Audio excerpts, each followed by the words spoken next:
চার দফা দাবি আদায়ে পুলিশের ব্যারিকেড ভেঙে সচিবালয় অভিমুখে যাওয়া অ্যাসিস্ট্যান্ট ট্রেনিং স্কুল শিক্ষার্থীদের থামাতে লাঠিচার্জ করেছে পুলিশ। লাঠিচার্জে কয়েকজন শিক্ষার্থী আহত হয়েছেন। বিকেল ৪:৪৫ শিক্ষা ভবনের সামনে ম্যাথস শিক্ষার্থীদের উপর লাঠিচার্জ করে পুলিশ। শিক্ষার্থীরা জানান, পুলিশি বাধা ও ব্যারিকেড ভেঙে সচিবালয়ের সামনে যেতে চাইলে শিক্ষা ভবনের সামনে পুলিশ সদস্যদের সঙ্গে হাতাহাতি হয় তাদের। এরপর লাঠিচার্জ শুরু করে পুলিশ। এ সময় সাউন্ড গ্রেনেডের শব্দও শোনা যায়। পুলিশের ধাওয়ায় ফের শাহবাগ ফিরে ছত্রভঙ্গ হয়ে গেছেন আন্দোলনরত ম্যাথস শিক্ষার্থীরা। এদিকে স্বাস্থ্য উপদেষ্টার ব্যক্তিগত কর্মকর্তা তুহিন ফারাবি জানিয়েছেন, উপসহকারী কমিউনিটি মেডিকেল অফিসার পদে নিয়োগের বিষয়ে সার্কুলার হবে কাল পরশুর মধ্যেই। আমরা 7 দিনের আলটিমেটাম দিয়েছিলাম যে 7 দিনের মধ্যে যদি দাবি না মেনে নেয় তাহলে আমরা লং মার্চের কর্মসূচি দেব। সেই পরিপ্রেক্ষিতে আজকে আমরা লং মার্চের কর্মসূচি দেই।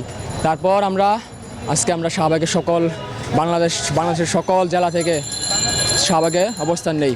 তারপর আমরা বিকেল 4টা পর্যন্ত সচিবালয়ের সময় দেই যেন আমাদের সকল দাবি মেনে নেয়।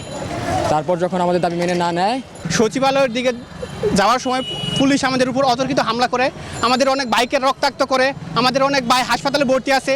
আমার সাথে আমার এক বড় ভাই দাঁড়িয়ে আছেন, ওনাকে আহত করা হয়েছে।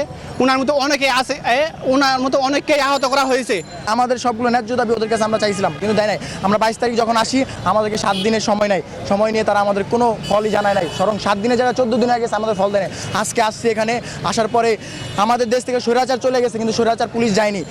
আমার বাইরে এই ভাই সহ প্রায় আমরা এখানে সামনে যাওয়া না, আমাদের কোনো কথা শোনার না আগে আমাদের উপরে হামলা চালায়।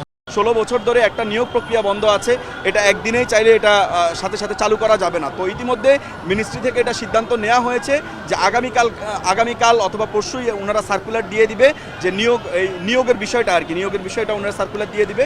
আরেকটা বিষয় ছিল, ওনারা বর্তমানে আছেন 11তম গ্রেডে, ওনারা 10ম গ্রেডে যাওয়ার জন্য ওনারা আবেদন জানিয়েছেন। তো এটাকে আমলে নিয়ে হেলথ মিনিস্ট্রির যে প্রসিডিওরগুলো আছে এগুলো পুরোপুরি শেষ করে জনপ্রশাসন মন্ত্রণালয়ে পাঠিয়ে দিয়েছে।